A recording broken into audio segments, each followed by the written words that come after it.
if it's not the person on a phone creating a relationship, there's probably a use case in there for an automation. Welcome to the Human Capitalist Podcast. I am Trent Cotton, your host and human capitalist. Ask yourself, is your HR organization future-proof? Well, we are going to dig into that very topic in this episode. In this podcast, we are going to tackle all of the topics that keep business owners and HR professionals up at night, from AI automation to transforming your workforce to meet the needs of the future. So if you have employees, you're going to want to follow along and take a lot of notes. So with that, buckle up, get ready. It's time to dig into this episode and transform you into a human capitalist. Let's go. All right, this is a second time for Brad to come on. The first time we got so hung up and digging into all of the knowledge he was dropping about how to use Salesforce and pipelines, and we lost track of time. So we decided to do a second go around, I guess you would call it. What do they call it? An entree. This is the entree, and this is the part that I really wanted to dig into, and I think it's one of the reasons that we connected on LinkedIn in the first place, which was automations. So why don't we start and you just say, what is your methodology in kind of identifying what needs to automate and what needs to be still done by a human? Because I think that's a big question a lot of recruiters ask themselves. It is, and I'm literally adjusting myself in my seat because I get so pumped up about this stuff. Awesome. So if I'm to boil it all down into the single possible sentence of what I feel like should be automated and should not. Okay. Does this need to have a person to help create a relationship? If it Oh, I doesn't, like that. why the hell are we having a person do it? So I'm thinking things like after phone notes, after phone call follow-up emails, getting resumes together, pushing resumes out to hiring managers, getting feedback, the constant, hey, how's your first day going texts or whatever it might be. Like, if it's not the person on a phone creating a relationship, there's probably a use case in there for an automation. So let's talk about like hey, how was your first day, or how did the interview go? I agree with you for one reason is because I always have the intent, but I never follow through because I'll forget, like, oh crap, Brad interviewed today. I need to check in with him. What do you say to recruiters that go, that should be done by a person, not automation? So see, there's two schools of thought to this, and I subscribe to Okay. both because there's use cases for both. I think the problem that we fall into when we start thinking about sweeping changes is letting perfect be the enemy of the good. Okay. So when I think about the person who wants to maintain that follow-up email, follow-up text, follow-up phone call, whatever it might be, like call me as soon as you're walking out of the interview so that we can debrief about your interview. I really want to hear about it when it's fresh in your mind. I've done that phone call plenty of times. Yeah. And there's always chances when you're on the phone and talking to someone that something could come up that you could either, hey, I could use that in my close. Now I know what's important to them. Or, hey, I heard this one thing about the hiring manager. This is going to be great feedback to get them to open up about some different kind of candidates I have in mind. Or, hey, let's talk now that you've done your interview. Let's talk potential sources for, I don't know, for you to have a referral from, like who do you know that we should be talking to make sure that we can get those kind of reference checks done and all that kind of stuff. Right. Like there's Right. all sorts of different things we can use a phone call for. Yes, totally get it. The merit to it, yes. However, not everyone recruits that way. Not everyone can even remember to make that phone call. I feel like if we are, like, to your point, I always had the best of intentions of making those phone calls and doing that.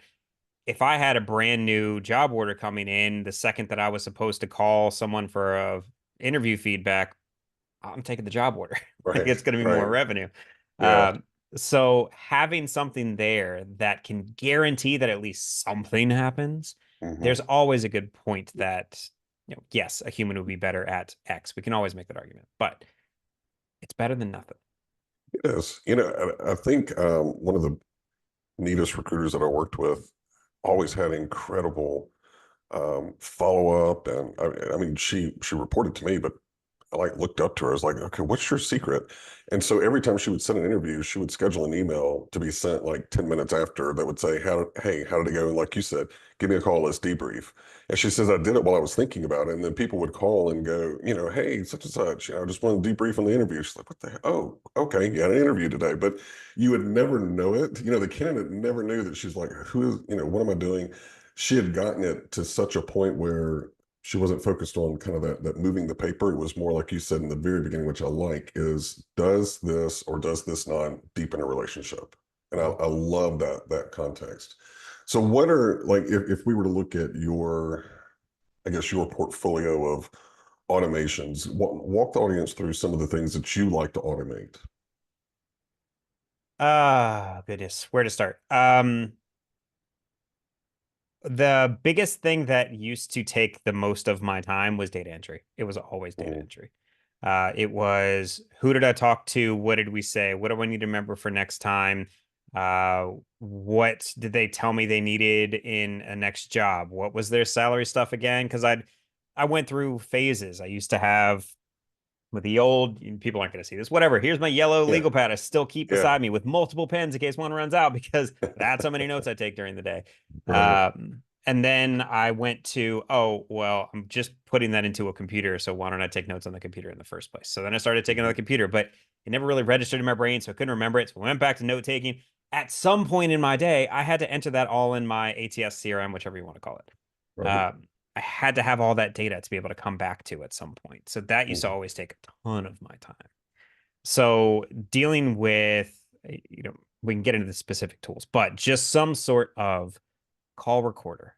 It doesn't Okay. have to do anything for you, but being able to take all that information so that I at least know in my brain, I can focus 100% on making the connection right now. Mhm. Everything else that I need to remember, it's in my notes. I can always go back and look at it. But I can focus right now on making that relationship and improving it. That was So, probably the biggest thing for me. so what's your favorite tool to do that? Kind of the note Depends taking on which aspect. platform you're using. Okay. Coming back to our original Salesforce thing, Salesforce has what they call Einstein Call Recorder, and it works within Google Meet, Teams, all the other stuff. You Oh, can make phone fantastic. calls. It'll have all of that automated outreach coming from it. It'll say, here are your action items. Here are the top things you talked Oh, about. wow. Here's their new email they mentioned. Like it'll just pull all that stuff out for you. You Hmm. review it, you click, yep, that was it, and done. Your entire CRM's updated. Wow. So that was probably a big selling point for me, but that's relatively new to Salesforce. Before that, the most expensive, but probably there's no one's going to touch it. His Gong. Gong is amazing. Really? Um, love Gong. Can't deal without it anymore. It's on every single one of my phone calls that I host.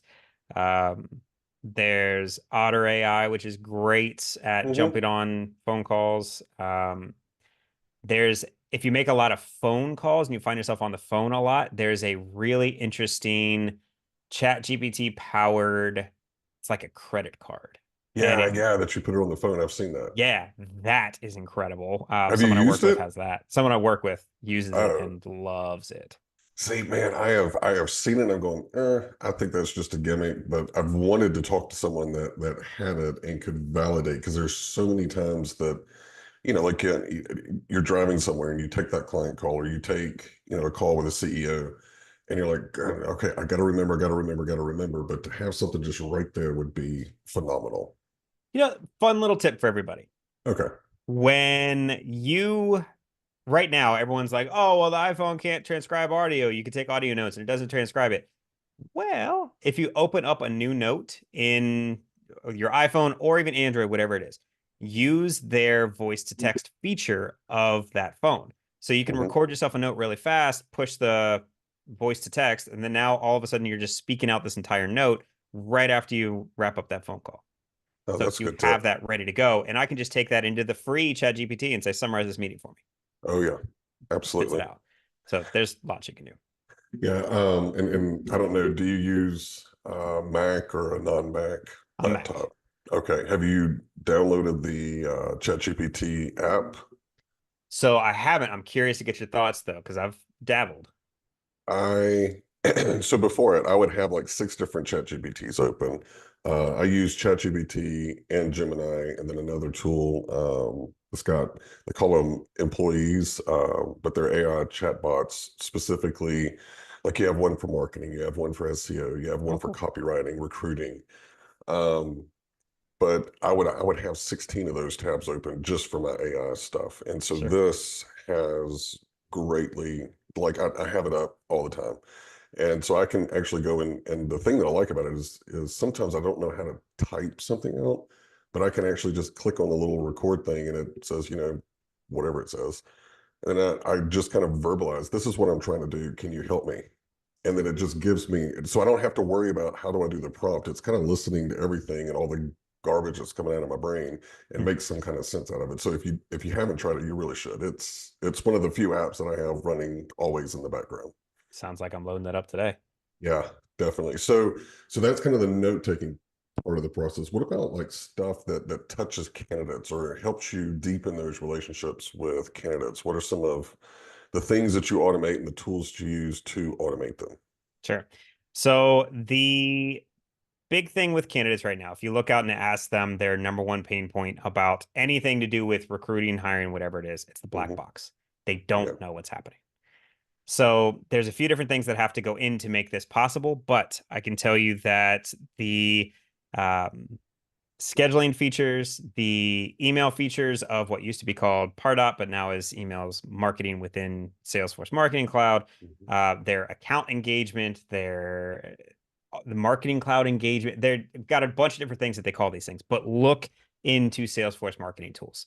They're Okay. absolutely insane. They will make sure that the right person not only gets, like, let's talk about just email sending in general or Okay. contact, making contact with someone. Hmm. The very early days, we used to have phone was always when that thing happened, you dialed that number and then it made the reach out, right? Right. Oh, and then all of a sudden you had that phone call, you hung up, then you did your thing, and then you moved on to the next phone call, you dialed the number and go.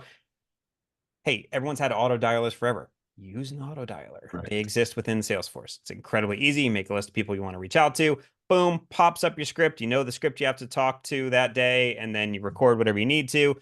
If someone doesn't pick up and you need to auto leave a message, you just click leave a message. It leaves the message you pre-recorded that No day. way.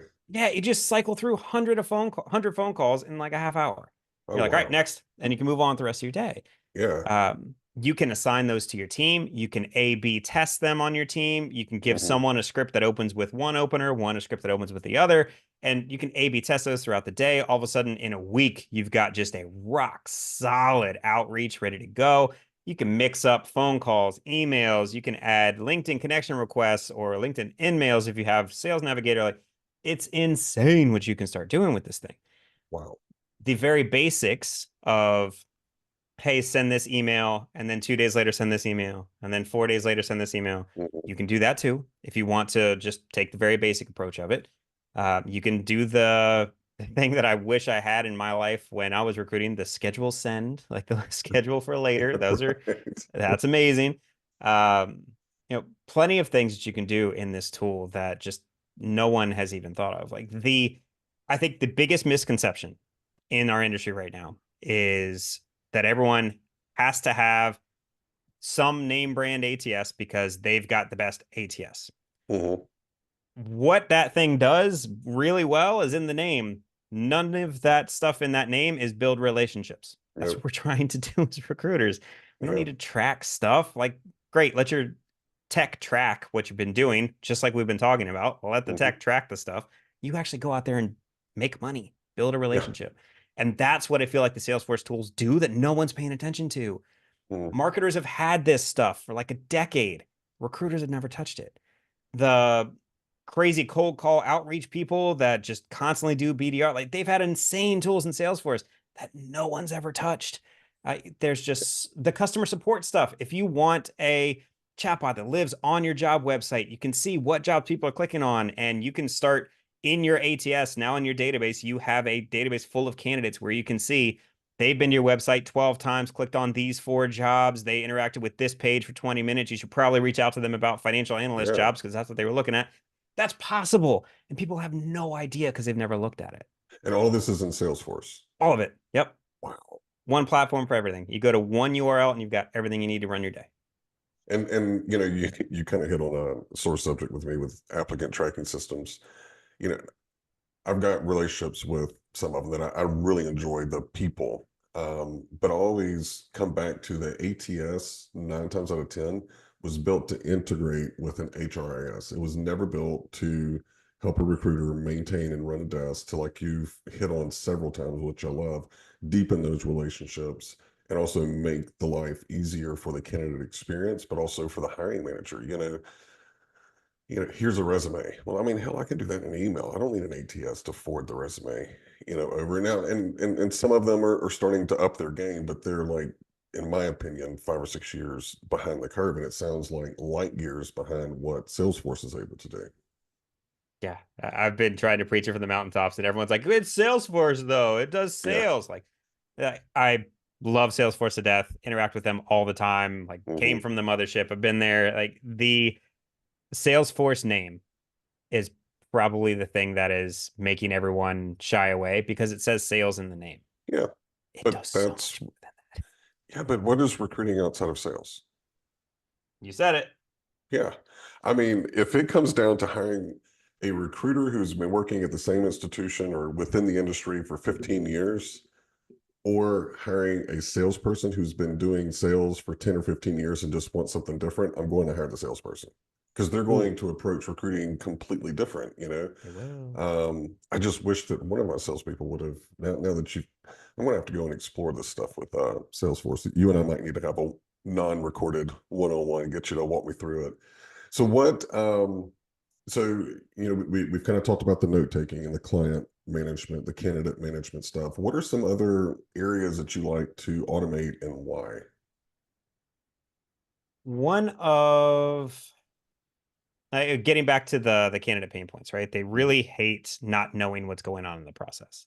Right. We normally, as recruiters, tend to focus on, as our job entails, we need to make sure that we're paying attention to the people that are going to make us the most money, right? Pay Hmm. attention to the dollar that's closest. So we are probably going to go through we'll just use round numbers, 100 applicants, only reach out to 10 because those were the ones that were anywhere close. And then the Hmm. other 90 are gone. They literally just get that "we regret to inform you" email that everyone else sends out, which pain point number one for me, hate that. Yes. So everyone, all the other 90 are now just gone. That data is useless to you. They Hmm. took time, they filled out your thing. They might not be a fit for this job. They're going to be a fit for others. And if they aren't, the experience that they have with you should get them to recommend you to others. Absolutely. And That you hit on something that is just that are you a good fit for this role? No. Okay, well then let me move on. Well, you've already got them on the phone, you know. It just to me it's just kind of a no-brainer. you have someone on the hook. Like, let's go. Pump Yeah, that thing for yeah, as much as it's worth. Let's go. absolutely. Absolutely.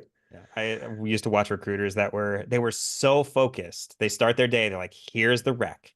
This Hmm. is the skill set I'm gonna find. And they get conversations started and then like, oh, it doesn't sound like a good fit for you. Yeah, okay, we'll talk later. Just hang up. Like, what are you doing? Yeah. It's such a missed opportunity. Yep. But I love working with the recruiters that have got a database, that have had those conversations that are just one-offs. They wasted the time. But yet whenever I come with this full monkey job, they're able to go, hang on a second. I know I talked to someone and just go in and do like a little power search in their CRM and go, hey, here's 4 people that are some flavor of what you're looking at. I love Mhm. recruiters like that. Yep. But I don't find some of them. I know that they're not as organized as being Mhm. able to put their hands on those candidates. And I've yet to find any kind of an automation that helps me do that. Have you found anything that kind of helps you? Absolutely. So I can only speak in generalities here because this is not Okay. publicly available yet, and I'm not technically allowed to talk about it. Oh, I love that. So let me give you a scenario. Okay. You have a job that is posted online. We Doesn't matter. We'll call it financial analyst just to because that was top of my head. You have 400 applicants for a financial analyst job. You now have to look through all 400 of those Hated Right. that. Every single morning you show up, you got thousands of resumes to go through. There's no chance. Right. What if you were in a system where you could say, show me only the candidates that have these top 3 skill sets? Okay. It would show you just those that are out of that list. Cool. That's a start. Now I'm down Hmm. to 100. Now look at the hiring manager, figure out what skill sets this person has hired from us in the past, and then compare that to the candidates you've already shown me. Now you're down to 10.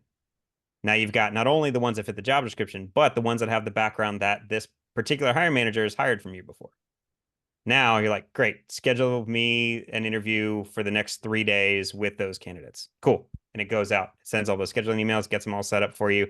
You show up tomorrow with a calendar full of people that are going to be a perfect fit for your job. That's possible. Wow. So my mind is blown.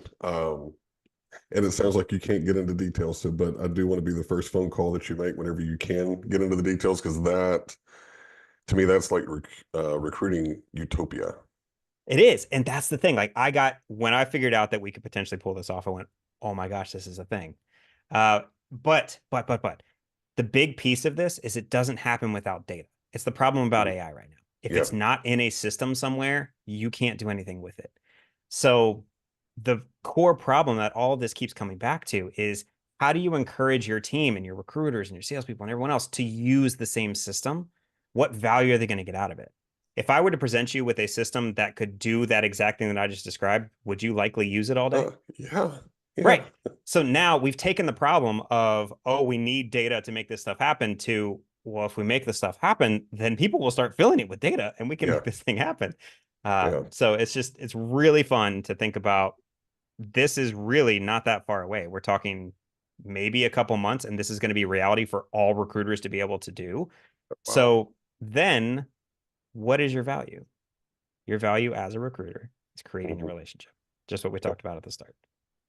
So do you think AI, automation, all of this, there's this huge fear out there that it's, I mean, you've got some what do you call it, doomsday prophets out there that's saying that it's going to reduce the recruiting field by 65% or some crazy, percentage just to get some clicks. What's your viewpoint on that? Wasn't LinkedIn supposed to run us out of business in Right. the early 2000s? Yeah. Like, Wasn't LinkedIn supposed to update more than once every 10 years? Yeah. right. And before that, wasn't Monster supposed to run us out of business? Like, it's always been a thing. There's always the next thing. Mm, But AI is a tool. mhm. Just like your computer helped you to make faster phone calls and send out resumes faster than your fax machine, the exact same thing is going to happen with AI. It's going to, yes, it will be a game changer for those that embrace it and use it as the tool that it is. It won't replace you, it'll just make you better. I agree. So, if someone said, what are the top 3 tools, and let's take Salesforce out of it, Okay. what are the top 3 AI automation tools that you would tell a recruiter, hey, as soon as you get through hearing this, go research these and put these into practice? What would they be? Let's start with the ones that will help you integrate more of your processes into one. So Okay. something like a Zapier. Zapier is amazing. They're a really scrappy team. I interviewed them a really long time ago for an old podcast that I had. They Really? have amazing stuff. Zapier. Hmm. Absolutely look at them. I would look at some kind of cadencing tool for yourself. So I would look at um, gosh, I'm gonna have to think of like the best. I've been using Salesforce so long, man. The other competitors out there for them. Let's just take it simple to I'll keep it so people can go out and start tomorrow. Just do Mailchimp. Just Mm, start up a Mailchimp campaign that you can very easily say, add this person to this campaign as soon as they get a interview scheduled. Cool. Next time someone gets an interview scheduled, they're on this. Here's how to prepare for your interview. Once your interview passes, here's what's to do. Here's why this is important. The conversations that you find yourself having over and over and over again, automate that and just to a campaign, an email campaign. love Uh, that. it gives candidates something that they can be like, oh, they're paying attention to me, but it's Hmm. something that doesn't take away from your day to day. You're Right. still able to make more dials. You're still able to make more relationships. It's just that administrative garbage that you have to do every candidate prepping for an interview. Here's what you wear. Here's the top 3 questions they're Yes. going to ask you. Like, that's what got me out of the recruiting industry. I hated doing that over and over and over again. I was done with it. So then I became a leader. Didn't have to do it anymore. Tell other people to do it. All right. So we've got our automation engine of a Zapier. We've got our email reach out tool of Mailchimp, just for basics. And then I would go with a calendar program, something like a Calendly, to Hmm. be able to make it so much easier to schedule with candidates. Send one link out, doesn't matter when someone clicks, when someone Yep. decides they want to interview with you or whatever. Your availability is right there in front of them, and it just saves all that back and forth.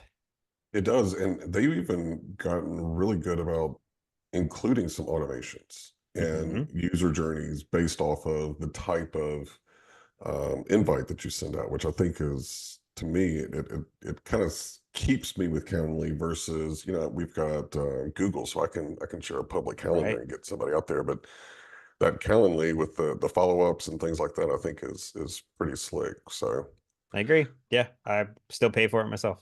I do too. It's the best 10 or 15. I don't even know how much I pay for it, but it's worth it. Yep. All right, you ready for some rapid fire? Great. All right. So, what is the book that has changed your perspective on business or recruiting? Uh, Traction. Really? Traction's a book about defining systems. You can't improve something if it's not a system already. If you're just trying to hack at your business, it's all anecdotal until you have it all written down and in a step-by-step process. So Traction was a big deal. Okay. Going to add that one to the list, and that's on Amazon, I assume. Absolutely. Awesome. Favorite podcast or series? Podcast or series. Professionally, I Yeah. probably like you know what? Let's keep it recruiting focused. So Casey Jaycox, Jacox. He used Okay. to be one of the top producers for one of the big staffing firms. He very much has shaped how I focus more on the relationship than winning a deal. Okay. And he's got a podcast around, it's called the Quarterback Dad Podcast. Now, I realize that people are like, oh, it's just a dad podcast. It's not. Yeah. It's about all the people that he interacts with. And Mhm. the reason that I want to suggest this for your listeners is the way that he asks questions is very important. Hmm. Listen to how he asks questions and how he creates these relationships with these individuals. He created it as kind of like a coaching thing so people could listen to it Hmm. and be like, oh, that's a really good way to ask that question, because he does it in such a genuine way that those people, no matter what business need they have, they will call him first. I love So that. the way he creates relationship, Quarterback Dad Podcast. Awesome. All right. Now I'll get the link from you and put it in the notes. Sure. So where can people find and engage with you? The easiest way is just to go to bradowens.com. I squatted on that URL way before I knew what to do with it. But that's got links to everything. There's like 3 different types of podcasts that I get into that I'll post there. Oh, You can cool. see all of the content of me just ripping HR a new one. And I attend something called Disrupt HR. I Yeah. love just yelling at HR. So those are on there. And then LinkedIn, of course, is linked from there. So I'm always posting stuff on LinkedIn. Awesome. Well, I have both sessions. I have loved learning about this, and you've definitely piqued my interest on several of the things with Salesforce. But then also too, I really like your approach about the using automation and AI to deepen relationships. Um, it's kind of comforting because that's my view on it too. So anyway, thank you for doing this. And I am quite sure that whenever I see you drop a little bit of knowledge on LinkedIn, I'll grab you again and we'll spend about 30 minutes and let everybody know what's on your brain. Does that work? It's an honor, man. Thank you so much. All right. Take care. And that is a wrap on another episode of The Human Capitalist. Thank you so much for choosing to tune in and invest your time with me today. I hope that you walked away with some valuable insights and actionable strategies that you can maximize your greatest asset, and that's you. But hey, before you go, don't forget to hit like and subscribe so that way you can stay in the know. The human capitalist movement begins with you. If you have some feedback, feel free to leave it. I'll read every comment. I want to make sure that the content that I am delivering is what you want to hear. If you want to connect further, you can find me at my link down below. I'd love to hear from you and continue this awesome conversation.